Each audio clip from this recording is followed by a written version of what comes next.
coming to you exclusively from the Arizona Sourdough Foundation.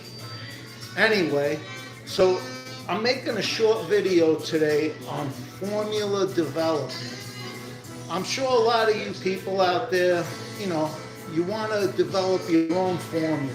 You're experimental like I am. And you don't know exactly where to start. So this is just a little lesson of how I do it. Okay? So I made a list because I'm very forgetful of topics I want to discuss. First, how do you start where do you start if you want to make an original formula? Well, the starting point, first of all, you want to know what you want to do. What kind of bread do you want to make? Do you want to make a Kaiser roll, which is all white flour, crusty on top, with a nice uniform crumb?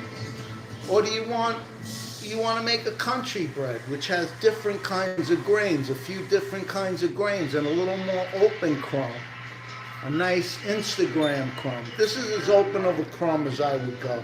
I don't go much higher than that. So anyway, you have to know where you want to start, the starting point.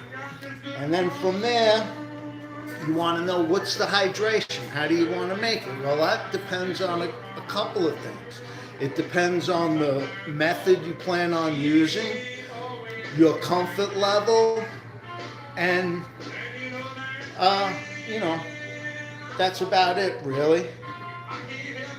As far as hydration goes, I just want to mention I don't like high hydration breads for the sake of high hydration. I don't think it's needed. It just makes the bread harder to make, harder to handle the dough, without much benefit.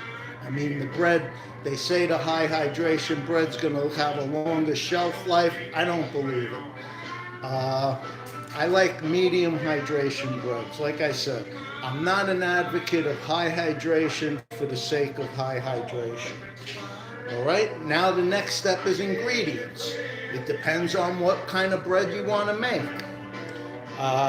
Today, we're going to make a country bread. So country bread usually has a couple of different kinds of grains. It includes a good percentage of whole grains. And usually the crumb is kind of open. It's usually a hearth bread. So it's going to be nice and crusty on the outside with a fairly open crumb. It doesn't even have to be this open. It could be more uniform, more of a sandwich bread, but that's up to you too. It depends what you like, personal preference. And then that personal preference also goes along with fermentation. How long are you going to ferment this bread? When is bulk formation going to be over? These are hard questions, especially for beginners. These are hard questions to answer. And anyway, let's start from the beginning and see how I developed a country bread formula. What was my starting point? For this particular recipe, it was another formula. Nothing's truly original.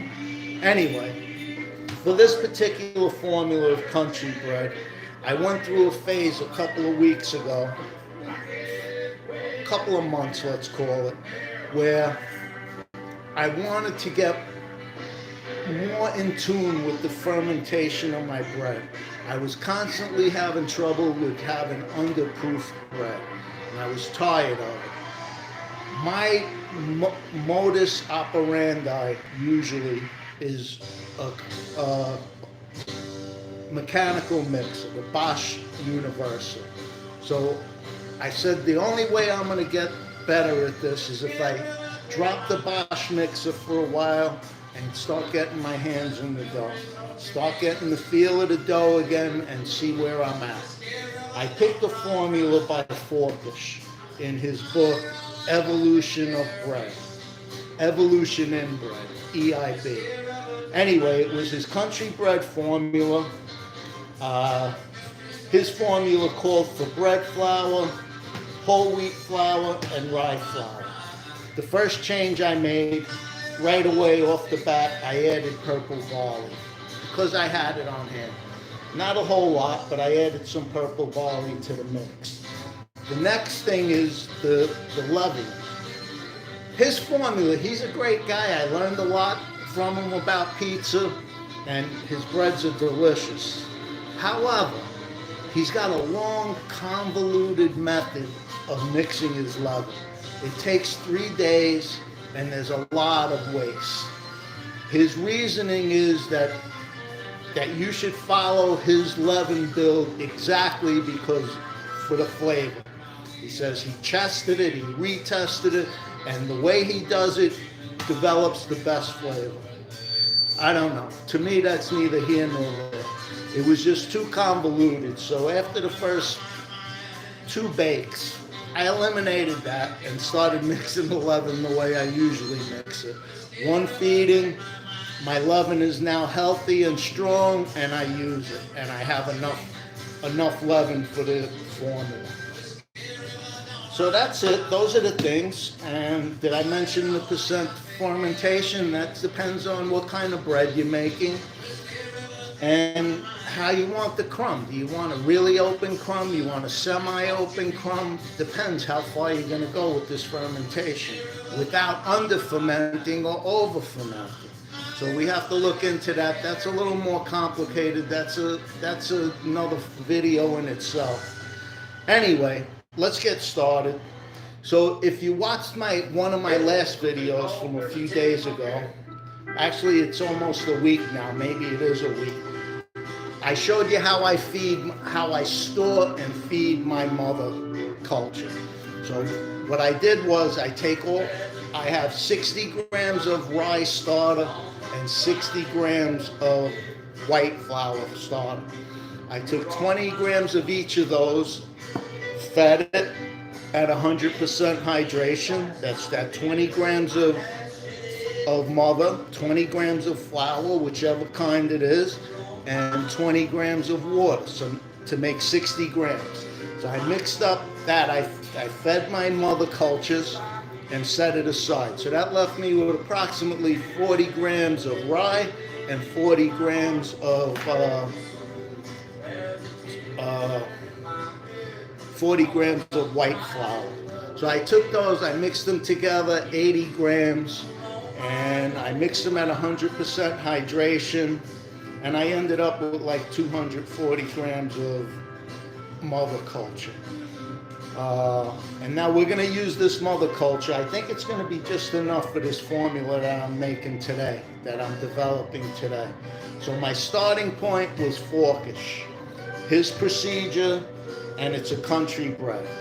All right, so now it already, over a couple of months only, I've made this formula a lot.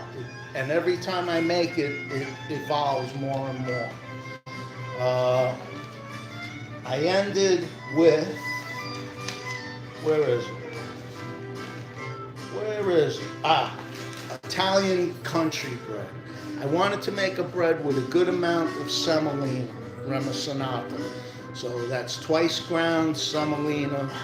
In America, we call it durum wheat.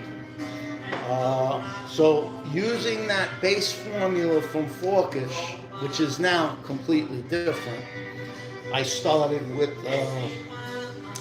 100% flour, which was broken up into 50% bread flour, 22% semolina, and 17% whole wheat flour. Okay, my hydration for this bread figured out to be 64%. Now I see I have a note on here. It says next bake, raise the hydration to 69%. In order to do that, it says to add 25 grams of bread flour and 75 grams of water. We're going to do that today, except we're going to add 25 grams of semolina, not bread flour. We're going to raise up the percentage of semolina. So that's it. Now, in order to see if we have the right amount of leaven, since this is already in here, let's weigh the whole thing and see what we got. With the bowl and everything, I have 845 grams. Okay? I'm going to weigh this empty bowl, which should be the same weight. let's see, we're going to do it two ways just to check, to double check ourselves. Sorry. How much did we say we had? We got 844. 844 total with the bowl. The bowl is 601. 601 minus 844 minus 601. We have 243 grams of leaven, according to that. So now let's do it a different way. Let's leave the bowl on here. Let's cancel out the weight of the bowl and put this back on here. And there we go. We got 244 grams of leaven. And that's going to be perfect for this formula. It's actually going to be a little more, but it's going to be perfect. This formula that I developed calls for it calls for 220 grams of leaven. So this is a little more. The leaven in this formula is 19%. So we raised it up to about 21% of total leaven, 10%, 10 or 11% of flour in the leaven.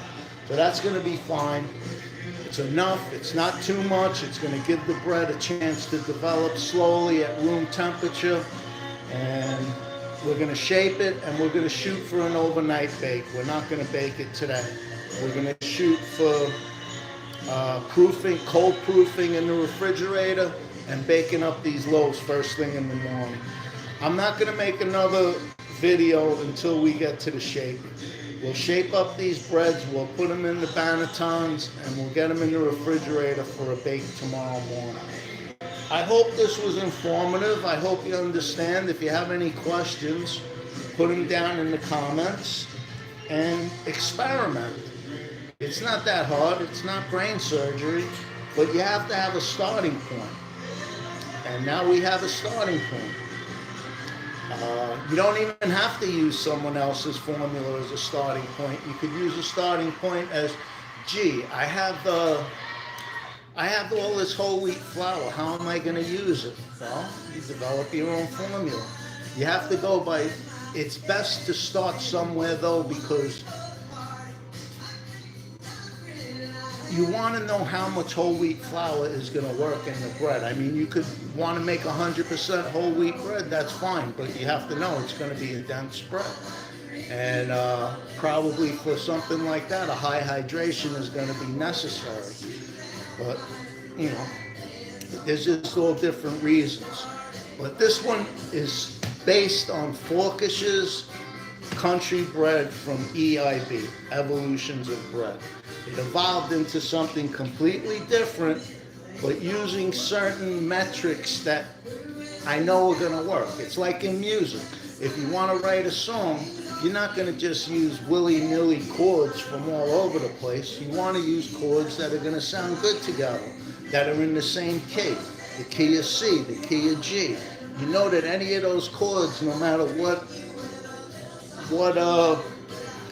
order you put them in, they're going to sound good together. Anyway, that's neither here nor there. I'll talk to you guys later. I don't want to take up too much of your time. And later on, I'll show you how I'm going to shape these loaves. I don't even know how yet. It's a work in progress.